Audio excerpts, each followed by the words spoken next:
All right, so now I'm back with episode 3. So episode 3, we're just finishing off the round 2, which is the 60-second freestyles, and the last two rappers that they showed was Hangzhou. He is in Rhythm Power, so he's in the same group as Boy B.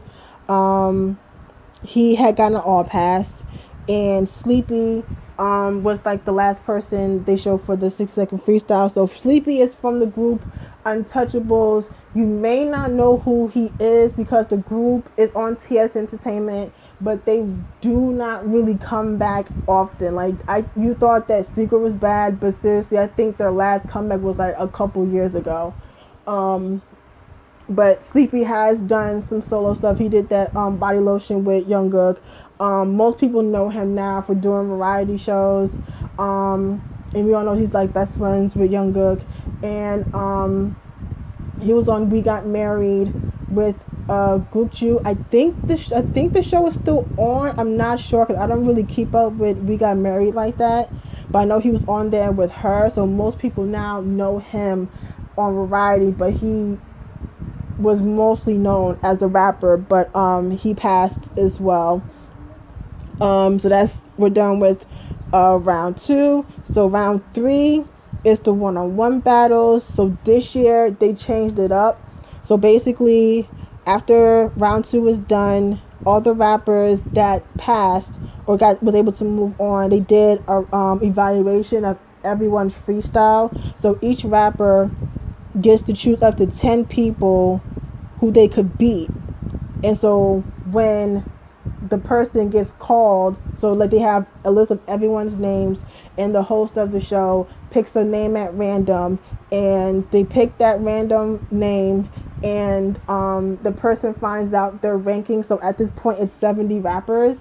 So they pick a person's name and they find out like the average, like the average. So say a person got like 7.5 or something, and they'll tell them they were ranked whatever number out of 70 people, and then they put up the list of people that put that rapper's name that say that they could beat them. And so from that list of people, the rapper that was called has to choose one from that list, if that makes any sense.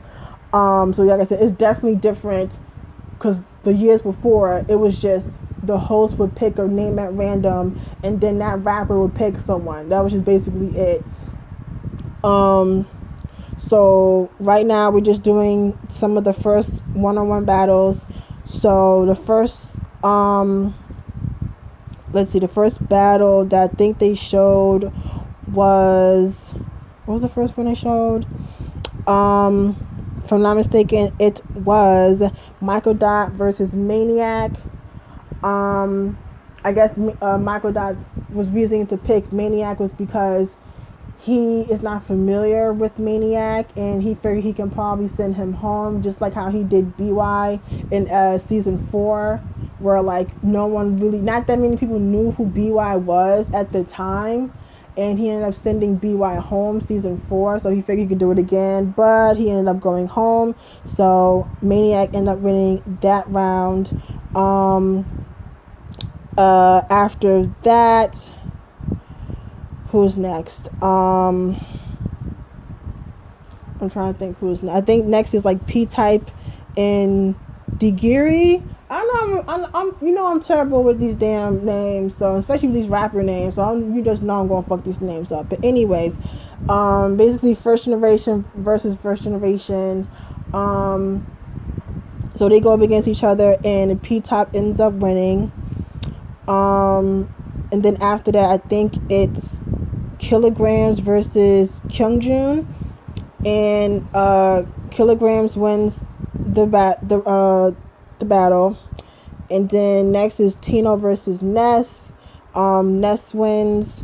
Juno Flow versus Simba Zawadi.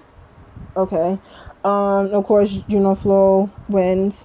And Boy B versus Black 9, and Black 9 ends up winning the battle.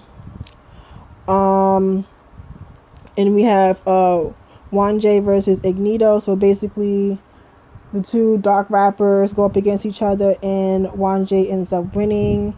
And the last battle, if I got this right, the last one of this round, at least episode 3, was Penomeko versus Aso, which is the female rapper. Now, here's the thing that kind of irritated me, because we all know that Penomeko was good. And the fact that he decided to choose a female because he thought that, she's a female, so it'd be easy. Well, quite the fucking contrary. She ends up surprising everybody and sending his ass home. So that's what happens when you get cocky and thinking, oh yeah, it's just a girl, I can beat her. And she ends up sending your ass home. And yeah, so that's what happens when you get cocky. And it just reminds me of, like, when I watch, like, American Ninja Warrior, and you see people going through the obstacle course, and they be doing all this extra shit, doing these all backflips and all this extra shit, and all of a sudden they end up fucking up and going home. It's the same shit. So, of course, it was a shocker that Penomeko went home, because everyone figured he had it in the bag, which he ended up not, because she ended up surprising everybody. So yeah, so that's episode 3. Again, pretty short and sweet, to the point. There's no need to drag all this shit out. Just trying to get straight to, who passed and all this other stuff.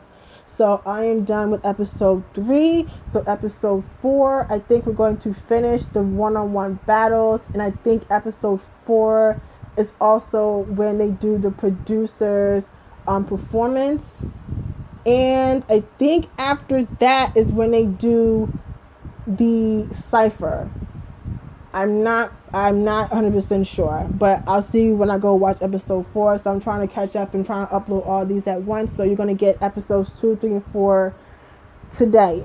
So I'm going to go and I'm going to watch episode 4, and then so by the time tonight you'll be catch up with the reviews for the past few episodes of Show Me the Money. So I will see you guys then.